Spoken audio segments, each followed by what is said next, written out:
Hello, friends, good morning, and welcome to the Vibes of Positivity. One day, a monk was sitting with his disciples, and when he was thirsty, he asked one of his disciples to get some water from the nearby lake. One of the disciples went to the lake but saw that the water of the lake was muddy because many people were washing clothes. Some of them were washing the animals in the lake.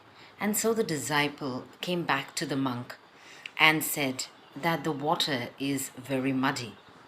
So the monk asked him to wait for a while, and after some time, he asked him to visit again to the lake and get some water for him.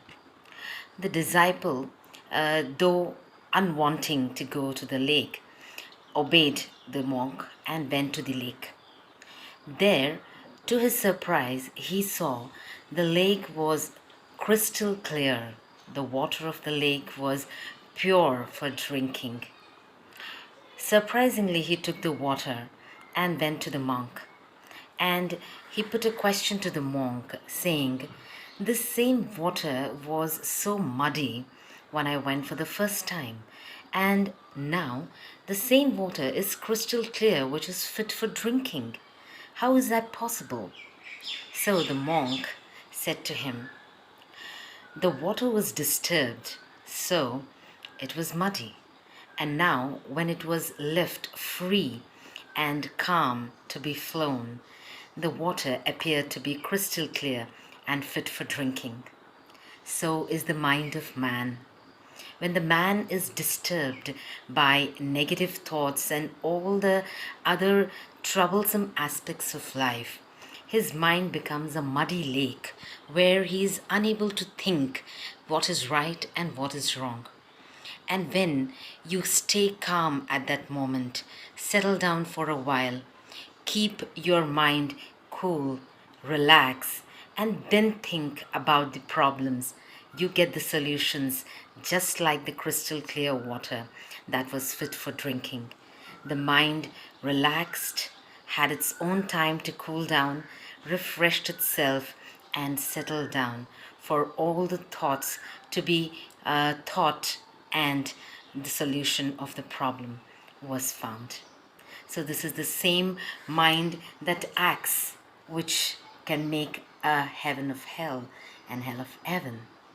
Do you know who this monk was? Yes, the prince that was destined to be born as royal but lived his life as a monk, the great Lord Gautama Buddha. Today we celebrate his birthday as Buddha Purnima to commemorate the 2853rd birthday of Lord Buddha, whom we Hindus regard as the ninth incarnation of Lord Vishnu.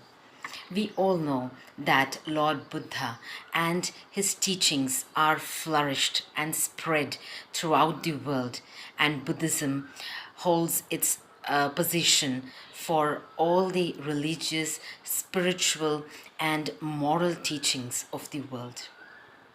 So, I would like to tell you one more story about this monk, where we see that humbleness, the humility that we have, the kindness, the courage that a person has, they are the treasures of a man's life, which we really forget in our day to day humdrums of life.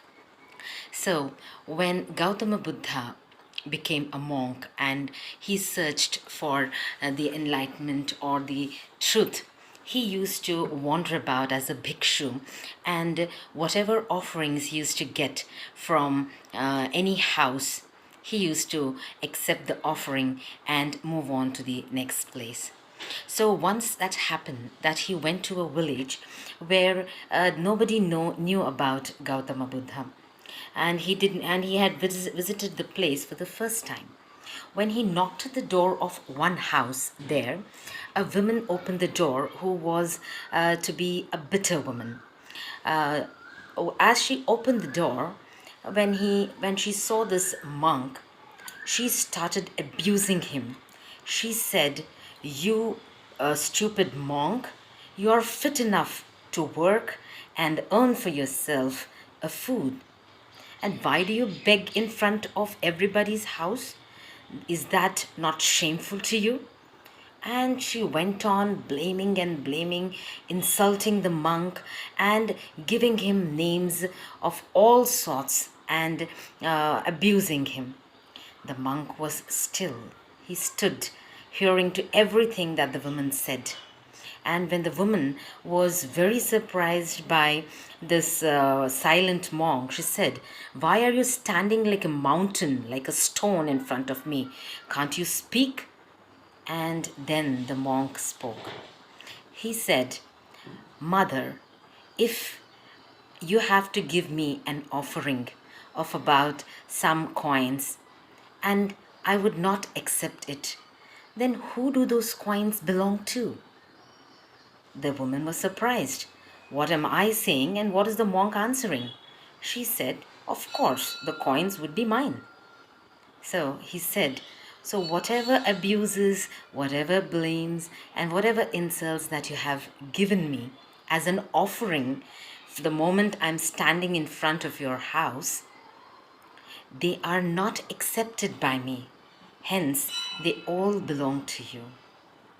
Then the woman was a very wise, though she was a little bitter, her wisdom gave way and she fell at the feet of Lord Buddha, and she asked forgiveness to Lord Buddha for having acted in a very abusive way. So, friends, this moral of the story is the lesson that Buddha teaches or preaches amongst his disciples, or you can say the eightfolded rightness of the Bodhisattva is that praise and blame are a part of our life. We have to accept both. How happily we accept the praise, that humbleness we must show when we are facing the blame. Of course, taking blame is not an easy task because accepting negativity disturbs the mindset of a man. So, positiveness, to be positive, every negative aspect is a reason. So, positiveness makes us humble, compassionate, kind, and when you know your worth, every negative aspect about you turns to be positive for you because you know your worth. So, friends, on this Buddha Purnima, wishing you all a happy Buddha Purnima. Let us all be kind towards all the people who come across and play their role in our lives. So we have to accept the smiles, the tears, the joys, the sorrows, the obstacles, success, failure, gain and loss, and everything, and move on in our life. Try to be kind, courteous, humble towards all the people who are destined to be a part of our lives. So, happy Buddha Purnima, friends, and have a great day. Bye, friends.